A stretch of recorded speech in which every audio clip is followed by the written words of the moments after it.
Minister Ronald Masena from TNCA, a lot of people are crying out saying that they wanted to see more done from your side. Just your thoughts, have you also been engaging with the City of Cape Town with regards to the investigations on that?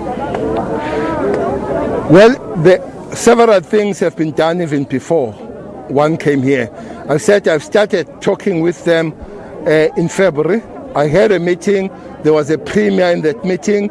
There was Mr. Postman. There was JP Smith dealing with the structural issues of this law enforcement. And there were things that were outstanding for them to show us that indeed we're dealing with a legal and a legitimate structure. Those things up to this point are not forthcoming up to this point.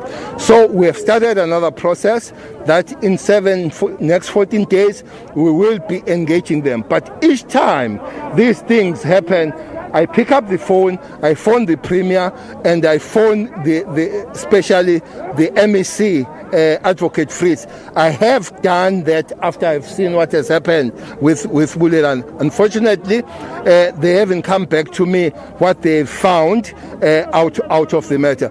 But at no stage that we would stop engaging where we're supposed to engage as a different government on different stages. But at the same time, the law will have to take its course. Of course, this is not the first incident that has happened here, Minister, and many feel that why all of a sudden does this story deserve so much attention?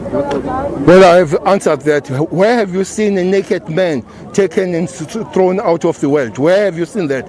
There would be brutality. Those things will be broken down as it happened here and all that.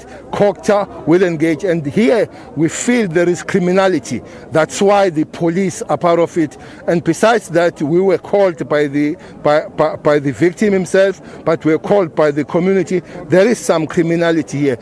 Really, I'm taken back. I'm surprised that people, they find what happened here similar to other places. Even under apartheid, we were told to dress up before the special branch police dragged us out of the houses. I've never seen such a thing. So if you can't understand the seriousness and the weight of this, nothing else will understand. Okay, colleagues, anybody else? Yes, please. Minister, there were numerous incidents from the SABC itself. How are you dealing with that matter at the moment? And can you talk to us about what the situation is within the police force at the moment? How many officers are infected? Do they have enough gear?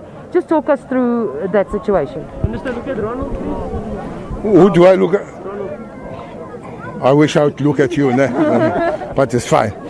That's a valid question. There is a difference on this matter. I've repeated. Besides that, they can claim the City of Cape Town. Besides that, we have structures within the South African police. One of the structures is ACC, Anti-Corruption Committee within the police that are dealing with these matters. Actually, we are trying to strengthen that because it's a police structure, but we have already invited other eminent South Africans. One person invited to join the structure is Bishop Mahuba himself. We're waiting for him to respond. Is Reverend Mkajwa. So that it's not just the police structure. I'm sure that it will enhance its integrity once those people are there. Secondly, is a human right that monitors everybody. But thirdly, is an IPID that if there is a criminality that has been put there and then the IPID comes there, that difference must not be lost, that IPID does not come for law enforcement. I spoke to the acting head of the IPID.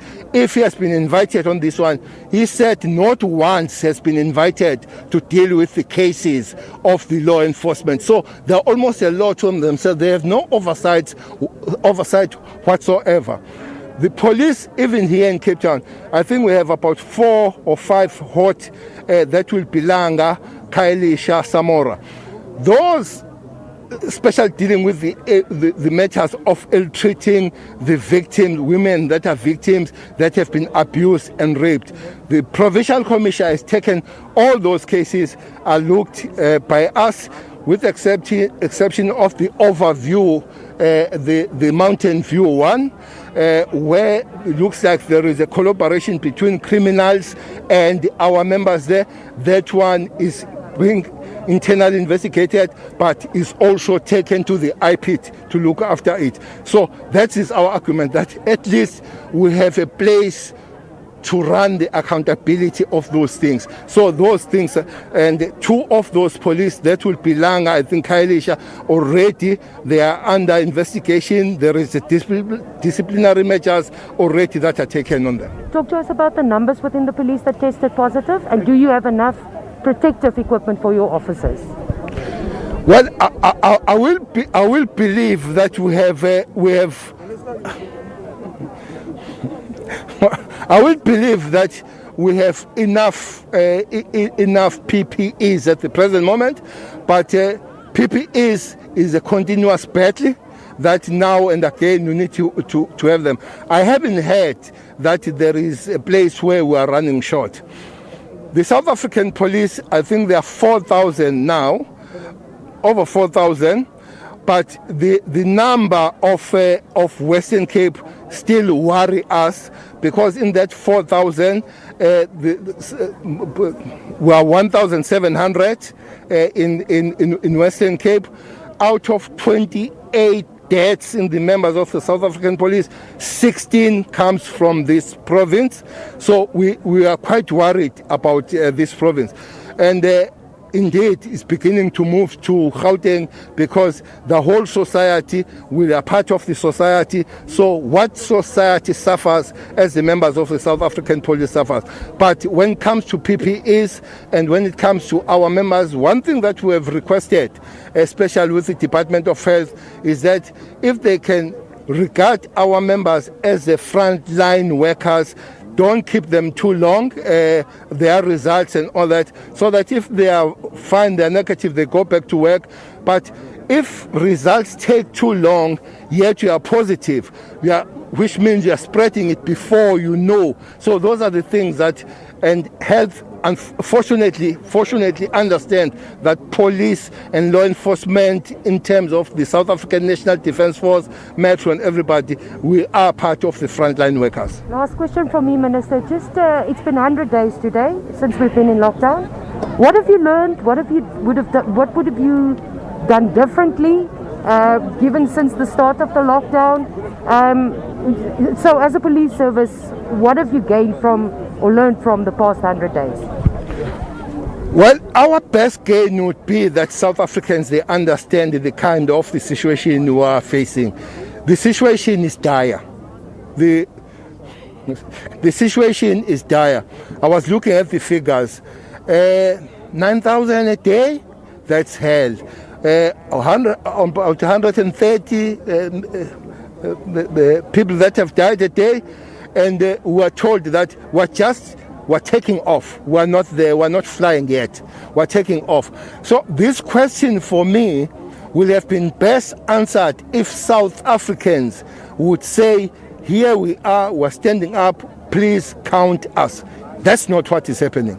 You can see I move around here, and these basic three things, people don't do it.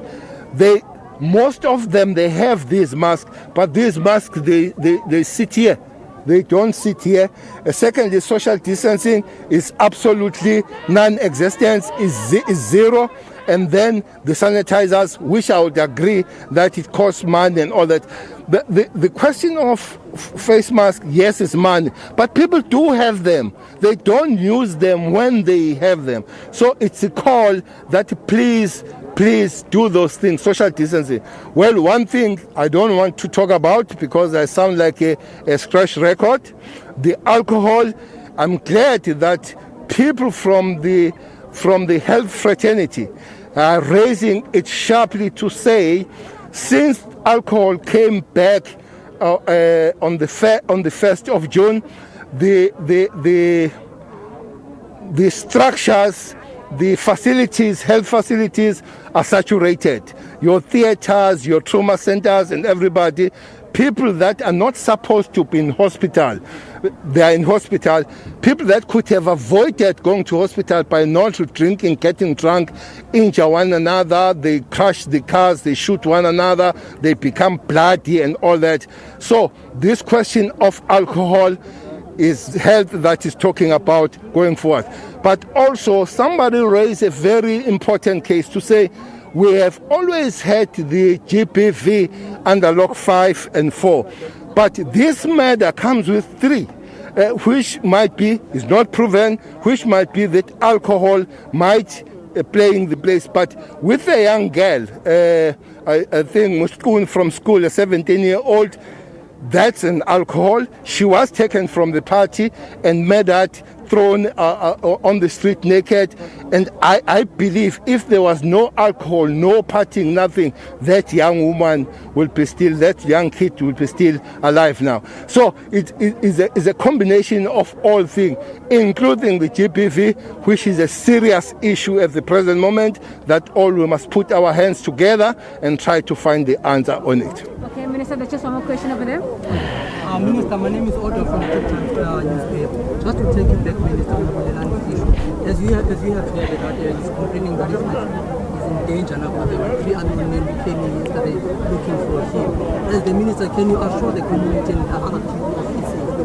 Because it is like it's Well, that's an undertaking that I can't make in the public, with the exception that the provincial commissioner is here and the commissioner of human rights is here. That by myself, I've given that to, as we live here, that should be taken on board. But Bulelani himself was spoken to by myself to say we're taking that one up.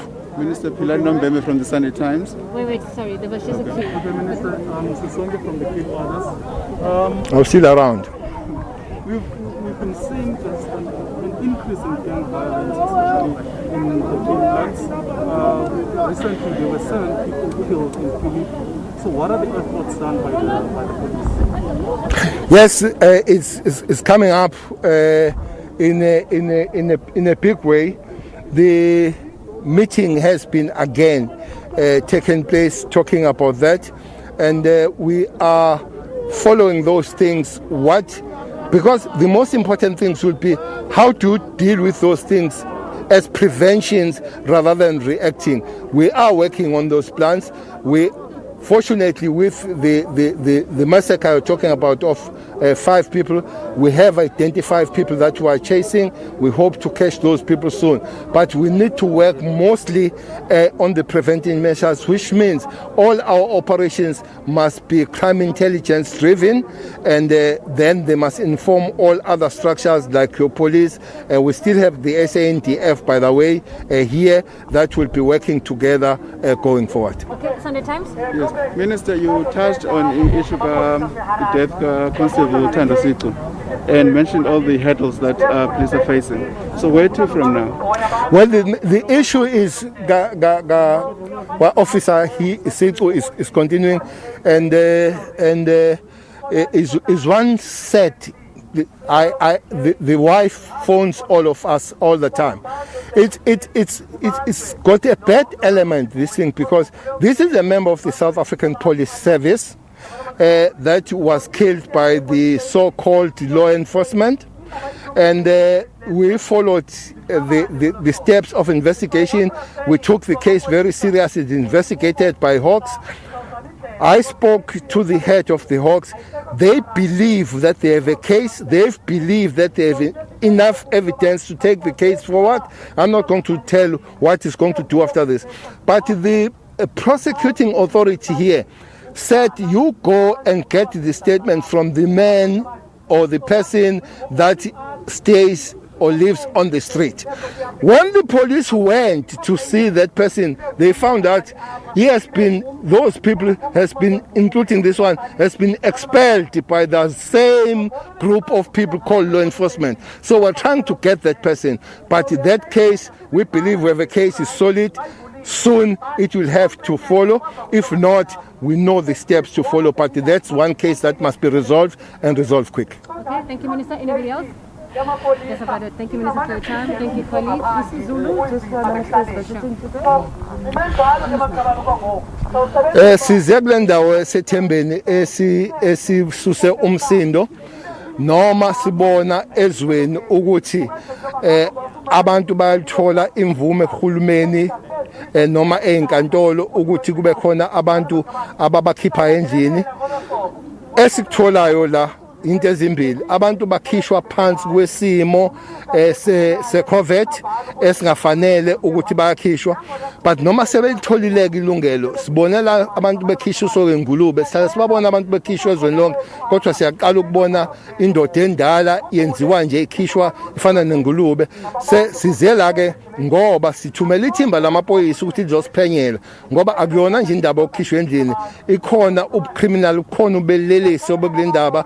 Ingakho sinethimba eliphezulu elisuke ehhovisi lika-National Commissioner no-Provincial Commissioner ukuthi balibheke lolu daba.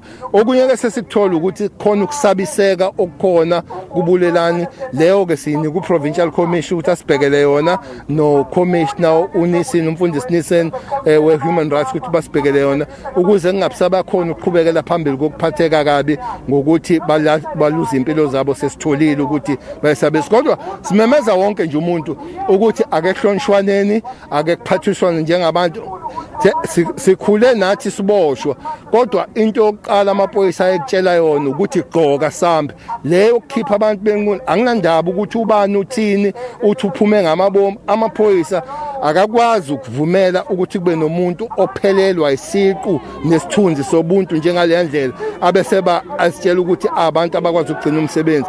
Leyo kufanele iphenywe, and kuzofanele kutholakala abantu ukuthi kwenze njani, silandele indlela zobelelesi, investigate ngendlela eyiyona.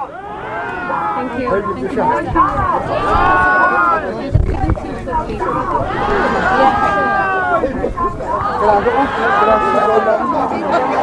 you.